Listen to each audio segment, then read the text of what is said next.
ಹೀಗಾಗಿ ನಾವು ತೋಟದಲ್ಲೇ ಮಾಡಿದ್ವಿ. ಫಸ್ಟ್ ಟೆಂಪಲ್ ನಾವು ಒಳ್ಳೆ ಆಹಾರ ಪದಾರ್ಥ ತಿನ್ಬೇಕು. ಅದರಲ್ಲೂ ಈಗ ಇವತ್ತಿನ ಕಾಯಿಲೆ ಕಸಲೆಗಳಿಗೆಲ್ಲ ಮೂಲ ಕಾರಣ ಎಣ್ಣೆನೆ ಅಂತ ಎಲ್ರಿಗೂ ಗೊತ್ತು. ಅದು ಜನ ಏನ್ ಮಾಡ್ತಾರೆ ಅಂದ್ರೆ ಇದ್ರ ರೇಟ್ಗಳಿಗೆ ಕ್ರೂಡ್ ಆಯಿಲ್ಗಳಿಗೆ ರೇಟ್ ಕಂಪೇರ್ ಮಾಡ್ತಾರೆ. ಇದು ಕಾಸ್ಟ್ಲಿ ಅಂತಾರೆ. ಈ ತರ ರೇಟ್ ಕಂಪೇರ್ ಮಾಡ್ಕೊಂಡು ಜನ ಇದನ್ನ ತಿಂದ್ರೆ ಹಿಂಜರಿತಾರೆ. ಫಸ್ಟ್ ಆರೋಗ್ಯ ಬಗ್ಗೆ ಸರ್, ನಾವು ಆರೋಗ್ಯ ಚೆನ್ನಾಗಿದ್ರೆ ನಾವೇನ್ ಬೇಕಾದ್ರೂ ಮಾಡ್ಬೋದು. ಹಂಗಾಗಿ ಜನ ಇದನ್ನ ತಿನ್ನೋ ಕಡೆ ಗಮನ ಕೊಡ್ಬೇಕು, ಬಂದ್ ಕಣ್ಣಾರ ನೋಡ್ಬೇಕು, ಮನೆಗಳಲ್ಲಿ ಎಲ್ಲರೂ ಪ್ರತಿಯೊಬ್ರು ಇದನ್ನ ಉಪಯೋಗಿಸ್ಬೇಕು ಅಂತ ನಮ್ಮ ಒಂದು ಕೋರಿಕೆ.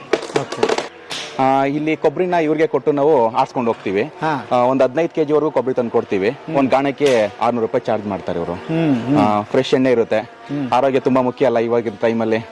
ಹಾಗಾಗಿ ನಮ್ ಕೊಬ್ಬರಿನೇ ತಂದು ನಾವು ಆಡ್ಸ್ಕೊಂಡು ಹೋಗ್ತೀವಿ. ನಿಮ್ ತೋಟದಲ್ಲೇ ಇದು ನಮ್ ತೋಟದೇ ಕೊಬ್ಬರಿ. ನಮ್ ತೋಟ ಕೊಬ್ಬರಿ ಸಿಕ್ಕಿಲ್ಲ ಅಂತಂದ್ರೆ ನಾವ್ ಇಲ್ಲಿ ಬಂದು 2 ಲೀಟ್ರ್ 3 ಲೀಟ್ರು ನಮ್ಗೆ ಎಷ್ಟು ಬೇಕಾಗುತ್ತೆ ಆ ಟೈಮ್ಗೆ ಅಷ್ಟು ಅಮೌಂಟ್ ಕೊಟ್ಟು ಮಾಡ್ಸ್ಕೊಂಡು ಹೋಗ್ತೀವಿ. ನಮ್ ತೋಟದಲ್ಲಿ ಕೊಬ್ಬರಿ ಇದ್ರೆ ಕೊಬ್ಬರಿ ತಂದು ಆಡ್ಸ್ಕೊಂಡು ಹೋಗ್ತೀವಿ. ಎಷ್ಟು ಹೇಳಿದ್ರು ಜನಗಳ ಹತ್ರ ಅವೇರ್ನೆಸ್ ಬರ್ತಾ ಇಲ್ಲ, ಏನ್ ಕಾರಣ ಅಂತೀರಿ? ಸರ್, ಆರೋಗ್ಯ ಕೆಟ್ಟ ಮೇಲೆ ಬುದ್ಧಿ ಬರುತ್ತೆ ಅಂತಾರಲ್ಲ, ಹಾಗೆ ಆರೋಗ್ಯ ಕೆಡವರೆಗೂ ಆ ತರ ಇರ್ತಾರೆ. ನಮ್ಗೆ ಆರೋಗ್ಯದ ಬಗ್ಗೆ ಕಾಳಜಿ ಇದೆ, ಹಾಗಾಗಿ ನಾವು ಕೊಬ್ಬರಿ ತಂದು ಆಡ್ಸ್ಕೊಂಡು ಹೋಗ್ತೀವಿ. ಹಂಗೆ ಅದಾಗವರೆಗೆ ಆಗಲ್ಲ ಅಂತೀವಿ. ಹೌದು ಹೌದು. ನಮ್ ತಂದೆ ಸ್ವಲ್ಪ ಹುಷಾರಿಲ್ಲ, ಸ್ಟ್ರೋಕ್ ಆಗಿತ್ತು.